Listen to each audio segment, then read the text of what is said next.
So I hear also that you have a passion for imparting skills, and that there's a project you've been involved in. Tell us about that. So I think after so many years of doing business, and you get a sense of confidence eventually. I mean, you'll get the accolades, a little bit of money, and you kind of realize, what do I do with skills and knowledge? So what I've decided to do sort of for the next portion of my life is to impart that. So a few programs that I'm involved in is, one is the church to which I attend 4 years ago, started we call it sort of kingdom business kind of program. How do we have platforms where we have people who are experienced in business imparting knowledge to those who are entrepreneurs? So we know very much in our country the requirement for job creation, and the debate continues: entrepreneurs born or they're created? Is it demanded? I don't think it matters. Yes. But I think very much in our country there is a necessity for entrepreneurs. It may not be a natural entrepreneur. You can look at the 6%. I don't think it really matters. I think it's critical for those of we've partnered with each other and grow small businesses. And by multiplication, job creation is increased. Additionally, so what I've kind of realized is that we can all, I've read a book by C.G. Alcock recently called Quasinomics.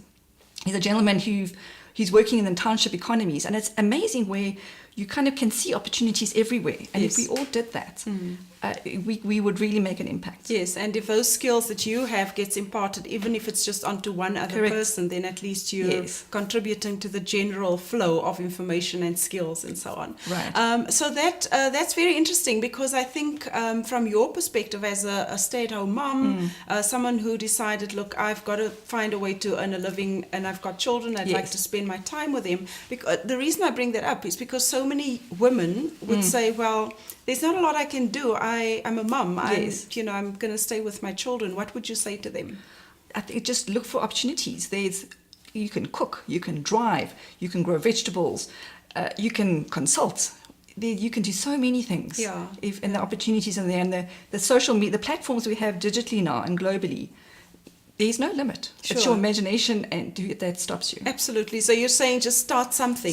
And don't be afraid to fail. No. Because I think that's part of being an entrepreneur, isn't it? I mean, now that we've chatted to so many, the one thing I see as a component of commonality between all these entrepreneurs is that failure, you stand up, you go again, you fail, you stand up, you go again. Exactly. Yeah. So I would say the most important thing is taking that first step.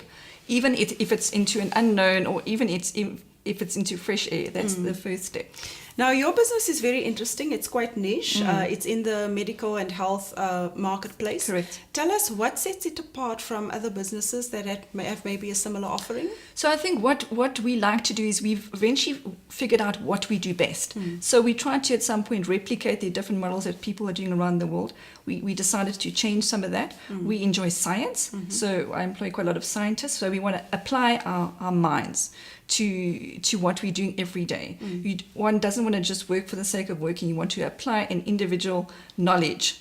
We also have the opportunity to meet with global inventors. It's a privilege to sit with people who are brilliant, and they have ideas to cure diseases of all kinds in different ways.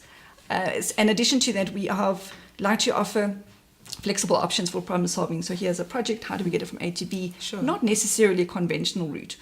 Let's explore different ways of doing it. So I think in a smaller company you can do that. There's some risk with that, but when it pays off, it's very rewarding. Amazing. Now, transfer of skills, niche markets, lots of research, a very, very highly scientific background. What do you guys do for fun in your business? Well, we have a hot wings on Fridays. Hot wings? No, it is people related, and it's fun. So we do hang out. And, So there is that component, isn't it? Because in order to keep your staff motivated and focused and so on, there has to be the segment that's not so businessy. And when did you realize that needs to be part of your business? So I think also I'm quite people oriented, so also kind of relate to my staff, and we do have fun in the environment. Fantastic.